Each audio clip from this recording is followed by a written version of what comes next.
Hello everyone, welcome to UPSC guide. और आज की डेट है 24 अक्टूबर। हम देखेंगे क्या क्या न्यूज़ कवर्ड है द हिंदू में। तो चलिए देखते हैं। सबसे पहले न्यूज़ आई है ब्रिक्स के बारे में, क्योंकि ब्रिक्स की अभी समिट चल रही है कजान रशिया में। तो चाइना इंडिया के द्वारा बात की गई है एक पर्टिकुलर एक टॉपिक पे, जो है लाइन ऑफ एक्चुअल कंट्रोल, जहाँ पे दोनों कंट्री के बीच कहीं ना कहीं कन्फ्लिक्ट चल रही है, राइट। तो इसी को सप्रेस करने के लिए और दोनों कंट्रीज़ के बीच में अच्छी टाई को मेंटेन करने के लिए, बिल्ड करने के लिए, ये कंट्रीज दोनों कंट्रीज ने एक दूसरे से बात की है। तो यही ये पर्टिकुलर आर्टिकल में है। ऐसे एग्जाम पॉइंट ऑफ व्यू से ज़्यादा इंपॉर्टेंट है नहीं क्या बात की है क्या नहीं। हमारे लिए इंपॉर्टेंट है ब्रिक्स, तो बस उसे समझेंगे।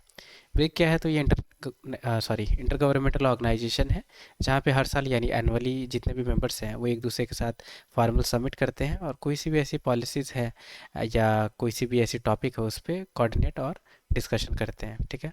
कौन कौन सी कंट्रीज़ हैं ब्रिक के अंदर? तो Brazil, Russia, India, south Africa और चाइना, ईरान, इजिप्ट, इथोपिया और यूनाइटेड अरब एमिरेट्स। तो ये कंट्रीज़ हैं, पर फाउंडिंग कंट्रीज चार ही हैं, याद रखनी है। ब्राज़ील, रशिया, इंडिया और चाइना। पहली समिट ब्रिक्स की कहाँ हुई है? तो ये कैटरीनबर्ग, जो कि रशिया में है, यहाँ पे हुई थी 2009 में। फिर एक ईयर बाद, यानी पहले समिट की एक साल बाद, साउथ अफ्रीका ने 2010 में ब्रिक्स को ज्वाइन किया था। ठीक है।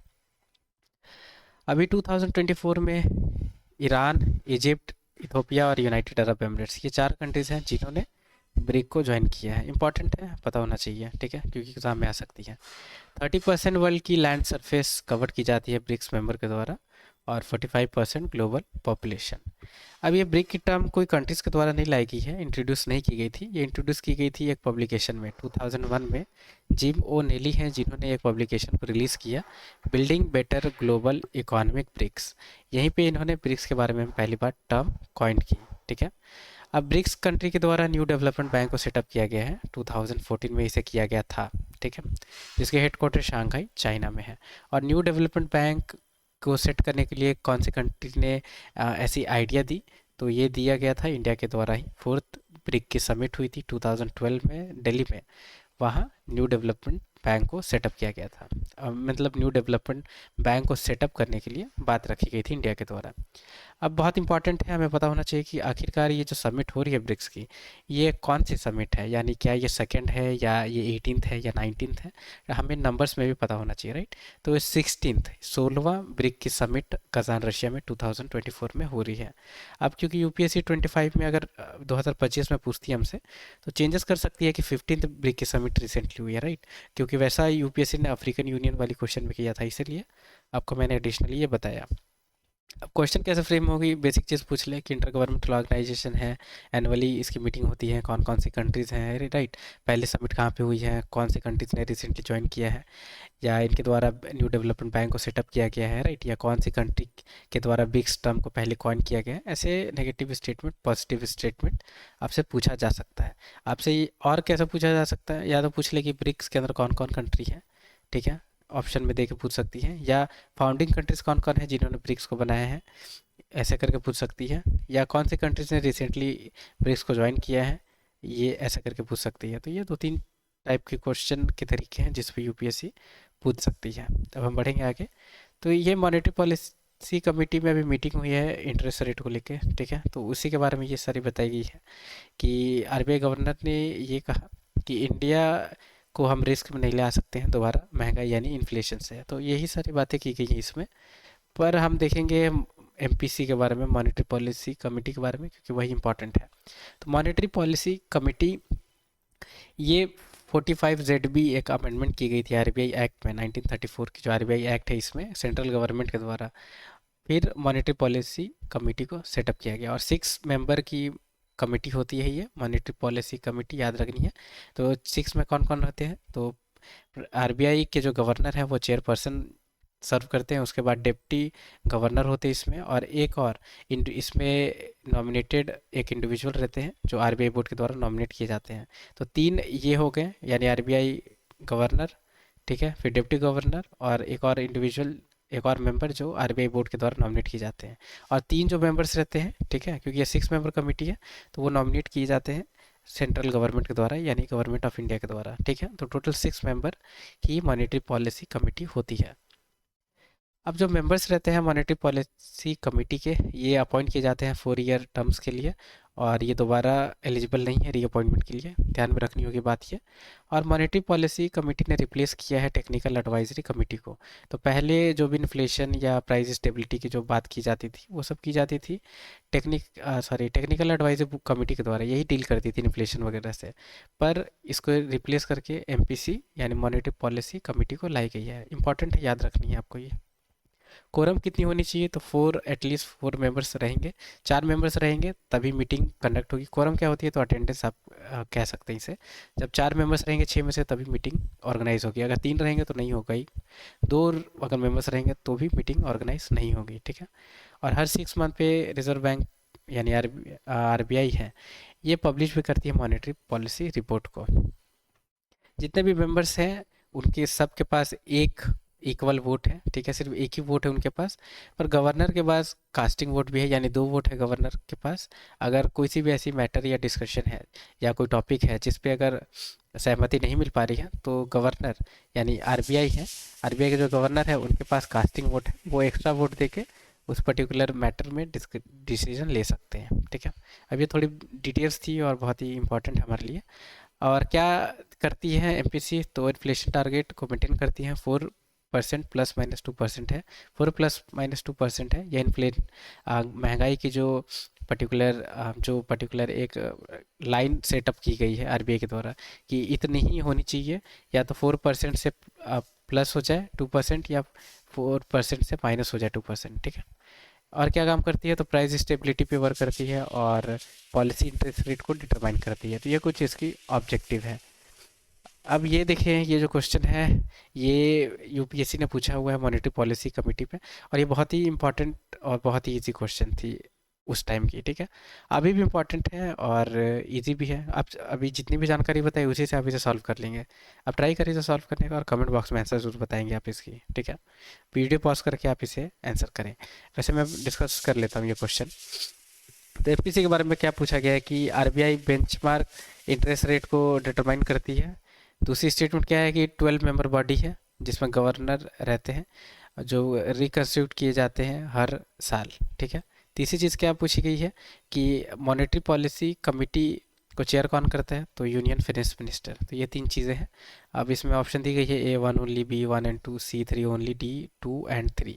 तो इसकी जो करेक्ट आंसर है वो है A1 ओनली। सिर्फ पहली स्टेटमेंट सही है कि अभी हमने देखा कि इंटरेस्ट रेट वगैरह देखती है मॉनेटरी पॉलिसी कमेटी, राइट। तो आरबीआई बेंचमार्क इंटरेस्ट रेट को डिसाइड करती है, ये बात सही है। दूसरी स्टेटमेंट गलत है क्योंकि ये 12 मेंबर बॉडी यहाँ पे कह दिया यूपीएससी ने, जबकि यहाँ पे क्या है, ये 6 मेंबर बॉडी है, राइट। इसलिए दूसरी स्टेटमेंट गलत हो गई। तीसरी स्टेटमेंट क्या है कि ये चेयरमैन चेयर कौन करता है मॉनेटरी पॉलिसी कमेटी को, तो यूनियन फाइनेंस मिनिस्टर, जो कि बिल्कुल गलत है। अभी जस्ट हमने देखा कि गवर्नर जो है आरबीआई गवर्नर, ये रहते हैं चेयरपर्सन मॉनेटरी पॉलिसी कमेटी के, राइट। तो इसीलिए तीसरी स्टेटमेंट भी गलत हो गई। तो one of the easiest question थी इकोनॉमी में जो यूपीएससी के द्वारा पूछी गई थी, ठीक है। और अब तक एमपीसी पे एक ही बार क्वेश्चन फ्रेम हुई, यही वाली। जैसा कि मैं और डिटेल्स आपको बताया, चांसेस हो सकती है क्योंकि हर साल तो bench mark interest rate RBI decide करती है, तो कोई गारंटी नहीं है। 2017 या 18 में यूपीएससी ने ये क्वेश्चन पूछा था, ठीक है। चांसेस दोबारा भी पूछ सकती है, तो इजी क्वेश्चन थी, राइट। तीसरी न्यूज़ ये आई है द हिंदू में पीएम श्री स्कीम के बारे में, और इसमें समग्र शिक्षा स्कीम के बारे में भी बात की गई है कि फंड इसमें मिनिस्ट्री ऑफ एजुकेशन के द्वारा इसमें फंड मिनिस्ट्री ऑफ एजुकेशन के द्वारा फंड जो बात की गई थी समग्र शिक्षा स्कीम में रिलीज़ करने की, तो इसे की जाएगी, यही बात की गई है, ठीक है। तो ये दोनों को हम देखेंगे। सबसे पहले तो समग्र शिक्षा स्कीम के बारे में देख लेते हैं। तो ये इंटीग्रेटेड स्कीम है स्कूल एजुकेशन के लिए, जहाँ पे प्री स्कूल से लेके क्लास 12 तक कवर्ड की जा रही है इस पर्टिकुलर स्कीम के अंदर। ये क्लास प्री स्कूल से क्लास 12 तक स्कीम क्या ट्रीट करने की कोशिश कर रही है, तो सस्टेनेबल डेवलपमेंट गोल जो SDG 4 है इसे, और नेशनल एजुकेशन पॉलिसी 2020 को इम्प्लीमेंट करने की कोशिश कर रही है समग्र शिक्षा स्कीम और राइट टू एजुकेशन, ठीक है। और हम डिटेल्स देखेंगे स्कीम के बारे में। ये स्कीम को 5 ईयर के लिए एक्सटेंड कर दिया गया, ठीक है, 2021 से 2025 तक। ये स्कीम कवर क्या कर रही है, तो 1.16 मिलियन स्कूल, 156 मिलियन स्टूडेंट और 5.7 मिलियन टीचर्स टू गवर्नमेंट या एडेड स्कूल वाले हैं। ठीक है, इंपॉर्टेंट ये फैक्ट, क्योंकि फैक्ट पे हमने देखा है कि यूपीएससी ने चेंजेस करके इन्फॉर्मेशन पे क्वेश्चन पूछ दिया है। ठीक है, जैसे ये 1.16 मिलियन है तो यहाँ पे 10 मिलियन कर देगी, राइट, ऐसे चेंज करके पूछती है यूपीएससी। और ये स्कीम की ही ये पार्ट है, तो अच्छे से इसे याद रखनी है। ठीक है, अब समग्र शिक्षा स्कीम ने 3 स्कीम को सब्सिड किया है, कौन कौन, तो सर्व शिक्षा अभियान, राष्ट्रीय माध्यमिका शिक्षा अभियान और टीचर्स एजुकेशन। ठीक है, इंपॉर्टेंट है। ये इम्प्लीमेंट की जा रही है सेंट्रली स्पॉन्सर्ड स्कीम के तहत, यानी सेंट्रली स्पॉन्सर्ड स्कीम क्या, जहाँ पे यूनियन और स्टेट गवर्नमेंट दोनों मिल के फंड प्रोवाइड करती है और कोई स्कीम को रन करती है। ठीक है, तो 60-40 की रेशियो है फंड की, 60 गवर्नमेंट करेगी, सेंट्रल गवर्नमेंट या यूनियन गवर्नमेंट, और 40% करेगी स्टेट गवर्नमेंट। ठीक है, ये लॉन्च की गई थी मिनिस्ट्री ऑफ एजुकेशन के द्वारा 2018 में, यानी समग्र शिक्षा स्कीम 2018 में आई थी। ठीक है, फिर इसे 2021 से लेकर 2025 तक एक्सटेंड किया गया है, इंपॉर्टेंट है, हमें पता होना चाहिए। अब पीएम श्री स्कीम के बारे में बात की गई है, तो इसके बारे में देखेंगे। तो 14,500 जो स्कूल हैं, ठीक है, इससे अच्छे से इसकी इंफ्रास्ट्रक्चर हो या एजुकेशन क्वालिटी हो, इसे अच्छे से मेंटेन करने के लिए ये पर्टिकुलर पीएम श्री स्कीम को लाया गया है। ठीक है, जहाँ पे नेशनल एजुकेशन पॉलिसी को इम्प्लीमेंट किया जाएगा ये 14,500 स्कूल्स में, और इनकी इंफ्रास्ट्रक्चर को बहुत ही अच्छी की जाएगी। इसीलिए ये कुछ सेलेक्टेड स्कूल्स हैं जिस पे खास ध्यान दिया जा रहा है। ठीक है, वैसे पीएम श्री स्कीम के बारे में मुझे नहीं लगता है यूपीएससी आपसे पूछेगी, क्योंकि इसमें ऐसा कुछ पूछने लायक चीज़ ही नहीं है। बस यही चीज़ है जहाँ पे यूनियन गवर्नमेंट ने सोचा है कि 14,500 स्कूल्स को सिलेक्ट किया गया है, और ये स्कूल्स में अच्छे से नेशनल एजुकेशन पॉलिसी को इम्प्लीमेंट की जाएगी। जो सर्विसेज है पर्टिकुलर स्कूल की वो बहुत अच्छी की जाएगी, इंफ्रास्ट्रक्चर बहुत अच्छी बनाई जाएगी, यही सारी बात है पीएम श्री स्कीम में। चांसेस है यूपीएससी क्या पूछेगी, तो ये समग्र शिक्षा स्कीम ये पूछ सकती है आपसे। ठीक है, अब क्योंकि न्यूज़ में है इसलिए आपको बता दिया कि आखिर है क्या ये पीएम श्री स्कीम। अब ये एक पर्टिकुलर आर्टिकल है जहाँ पे ई श्रम पोर्टल के बारे में बात की गई है। अब ई श्रम क्या है इसके हम समझेंगे। तो यहाँ न्यूज़ में यही है कि 12 और स्कीम्स को ऐड कर दिया गया है ई श्रम पोर्टल में। ठीक है, अब ई श्रम पोर्टल ये लॉन्च की गई है ministry of labour and employment के द्वारा। ये क्यों की गई है, ताकि सिंप्लीफाई किया जा सके जो भी रजिस्ट्रेशन प्रोसेस है अनऑर्गेनाइज वर्कर्स के लिए, ताकि वो गवर्नमेंट की वेलफेयर स्कीम्स है उसकी बेनिफिट ले सकें। ठीक है, तो मिनिस्ट्री ऑफ लेबर के अंदर है ये ई श्रम पोर्टल, और इसकी एम यही है कि 38 करोड़ अनऑर्गेनाइज वर्कर्स को रजिस्टर्ड कर लेना है इसमें, और उन्हें प्रोवाइड करना गवर्नमेंट की वेलफेयर सर्विसेज। ठीक है, वैसे क्या क्या कवर्ड है, तो यही अनऑर्गेनाइज वर्कर्स क्या होते हैं, तो लेबर, माइग्रेंट वर्कफोर्स हो गए, या स्ट्रीट वेंडर हो गए, डोमेस्टिक वर्कर हो गए, तो ये सारे में ही ये वेलफेयर स्कीम्स को इम्प्लीमेंट करने की बात की गई है। अब इसमें क्या होता है कि ई श्रम कार्ड जो भी पोर्टल पे रजिस्टर करते हैं वर्कर्स, उन्हें ई श्रम कार्ड प्रोवाइड की जाती है 12 यूनिक डिजिट नंबर्स की। और अगर उनके साथ कोई एक्सीडेंट भी होता है तो 2 लाख की डेथ या परमानेंट डिसेबिलिटी, अगर डेथ हो जाती है उनकी या परमानेंट डिसेबिलिटी हो जाती है, तो 2 लाख उन्हें प्रोवाइड की जाती है। ठीक है, ये थोड़ी एडिशनल बेनिफिट्स हैं ई श्रम पोर्टल पे रजिस्टर खुद को करने पे। और 1 लाख की पार्शियल डिसेबिलिटी अगर है तो 1 लाख प्रोवाइड की जाती है। तो ये तो खुद एडिशनल है, बस अब ओवरऑल पता होना चाहिए कि ई श्रम क्या है। तो ये एक पोर्टल है। ठीक है, पोर्टल किस चीज़ के लिए है, तो गवर्नमेंट की वेलफेयर स्कीम अच्छे से इम्प्लीमेंट की जा सके, एक्सेस अनऑर्गेनाइज जो वर्कर्स हैं वो एक्सेस ले पाएँ, इसलिए ई श्रम पोर्टल को लाई गई है। तो यही बेसिक चीज़ है, इससे ज़्यादा यूपीएससी नहीं पूछेगी। पूछने को तो यही पूछेगी कि ई श्रम न्यूज़ में देखी गई है ये क्या है। ठीक है, तो ये तो यही सारी डिटेल्स थी आज की द हिंदू न्यूज़पेपर में। उम्मीद करूंगा कि आपने कुछ सीखा ही होगा इससे। तो लाइक ज़रूर करें, और चैनल पर नए हैं या अब तक सब्सक्राइब नहीं किया है तो चैनल ज़रूर सब्सक्राइब करें। टिल द टाइम के लिए take care, have a great day ahead.